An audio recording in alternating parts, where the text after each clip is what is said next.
Bonjour, aujourd'hui je vous propose une nouvelle lecture de contes. Alors je vous rappelle que le conte 1 et 2 se trouvent sur l'application Classroom et que le conte 3 et 4 sont sur la chaîne YouTube Classe 4 C20 Calmette. Donc aujourd'hui je vais vous lire l'histoire de la 4e princesse. Donc nous avions vu Capucine, Violette et Camélia. Et aujourd'hui nous allons lire l'histoire de Mirabelle.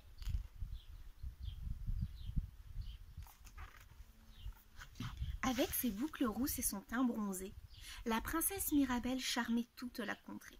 Elle était douce, bien élevée et conservait en toute occasion son sourire distingué. Pourtant, le roi Guillaume et la reine Iris, désespérés de marier leur fille, qui, très poliment, avait déjà refusé toutes les demandes en mariage.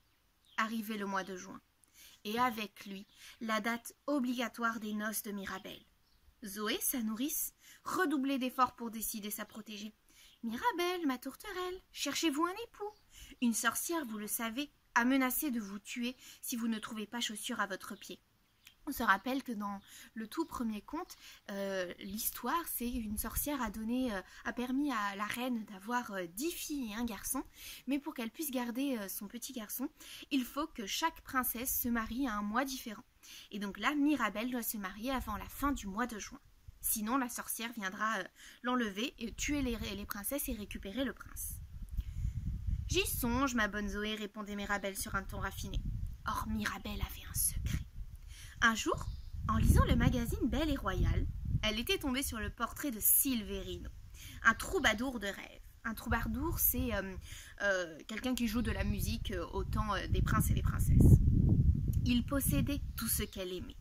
Des épaules musclées, une voix d'or et un regard brûlant de mystère. Le cœur battant, elle avait lu l'article de bout en bout.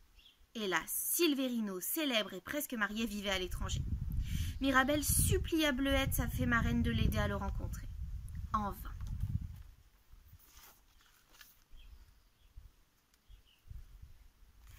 Après plusieurs jours de grande tristesse, la douce princesse décida qu'elle épouserait un prince aussi beau, aussi énigmatique et à la voix aussi puissante que Silverino. Parmi les 119 jeunes gens qui se présentèrent, aucun ne respirait assez le mystère. Pleine d'espoir, Mirabelle attendait le 120e. Un matin, un artisan itinérant, spécialisé en couronnes, trônes et articles de royauté, vint se présenter au palais.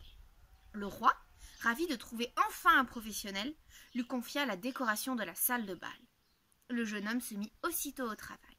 Durant 2 jours, on l'entendit travailler, taper et clouer à grand bruit.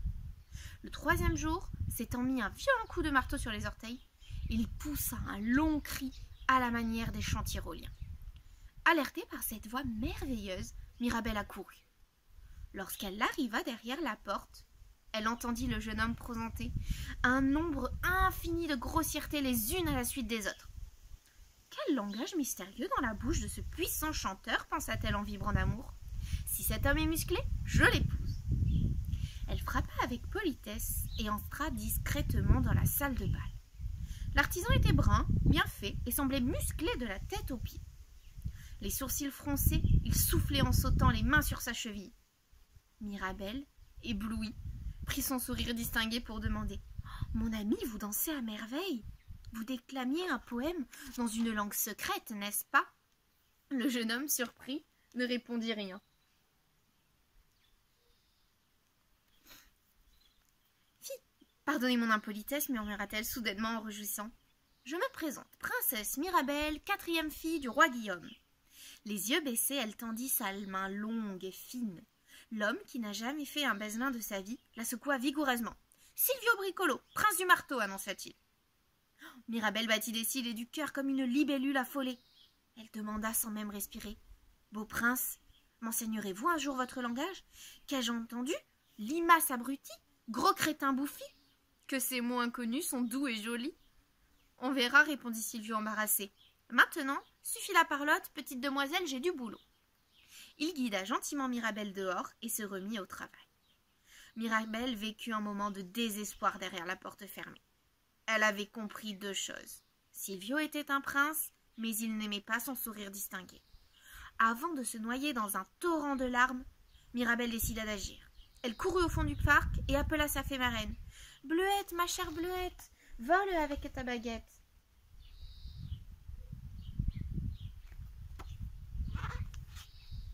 Dans un tourbillon scintillant, Bleuette apparut. Elle était belle, ronde et dorée comme une brioche. « Que puis-je pour toi ? Attention, ma vieille baguette déteste les troubadours à la mode. » Bleuette, j'ai enfin trouvé le prince de mes rêves. Il danse et il chante à merveille. Il est fort, musclé. Il vient d'un royaume mystérieux. C'est le prince du marteau, je crois. La jolie fée étincela de joie. Magnifique. Hélas, c'est la princesse. Le prince Silvio semble distant. Bleuette, contrariée, voleta nerveusement autour de Mirabelle. « Comment ? Comment ?» répliqua-t-elle au bout d'un moment. « À ta naissance, je t'ai pourtant offert de jolis dons. Ce prince du marteau est bien difficile. » Elle agita sa baguette. « Baguette, belle baguette, donne à Mirabelle la robe la plus raffinée pour danser. » En quelques secondes, la princesse fut parée d'une robe entièrement faite de roses et de coquelicots, soulignée de quelques gouttes de rosée. Mirabelle virevolta comme un papillon rouge dans les allées du parc. Elle revint vers sa marraine. « Bleuette, j'oubliais.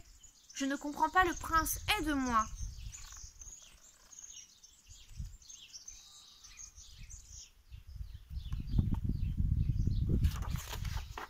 Avant de disparaître, Bleuette agita une deuxième fois sa baguette. « Baguette, belle baguette, donne à Mirabelle les mots de Silvio. » Et à la minute même où il sera conquis, offre à Silvio le langage qu'il lui faut. Mirabelle remonta au château. Le cœur battant, elle frappa à la porte et entra. La salle de bal était terminée. La tête dans sa malle à outils, Silvio rouspétait. « Bon sang de bonsoir, où j'ai fichu mon couteau suisse !» Mirabelle avança vers lui en sifflant d'admiration. « Chapeau, Silvio, t'as fait du super boulot !» Silvio sursauta et resta bouche bée devant cette fille bouquée. Impressionné, il réussit à balbutier. Vous aimez, jolie demoiselle ? Ça oui, et pas qu'un peu, répondit la belle. Au fait, t'es myope ? Il est sur la chaise, ton couteau suisse. Allez, suffit la parlotte, on se danse un rigodon. Silvio sentit son cœur s'emballer. Jamais dans aucun château où il était passé, princesse n'avait parlé si clairement. Jamais princesse n'avait reconnu un couteau suisse. Jamais princesse ne l'avait invité à danser le rigodon. Hélas, Silvio vivait un rêve. « Chère Mirabelle, répondit-il, mon cœur saigne, mais je ne puis accepter. Vos mains sont trop blanches et vos robes sont trop délicates pour moi. » À mesure que le langage de Silvio se raffinait, ses vêtements devenaient princiers.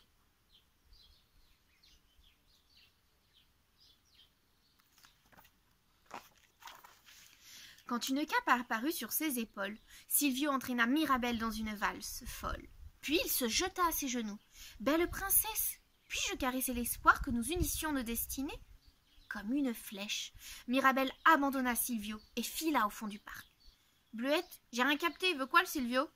Bleuette apparut, et sans même que Mirabelle s'en aperçoive, elle lui rendit sa classe de princesse. « Il veut t'épouser ?»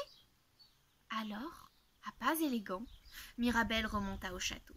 Elle replie sa place et son sourire distingué pour répondre à Silvio. « Oui, je le veux, mon prince. » Des noces très raffinées furent célébrées dès le lendemain.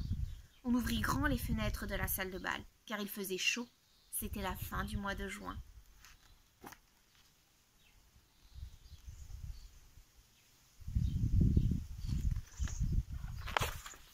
Et je vous lirai la prochaine histoire la prochaine fois.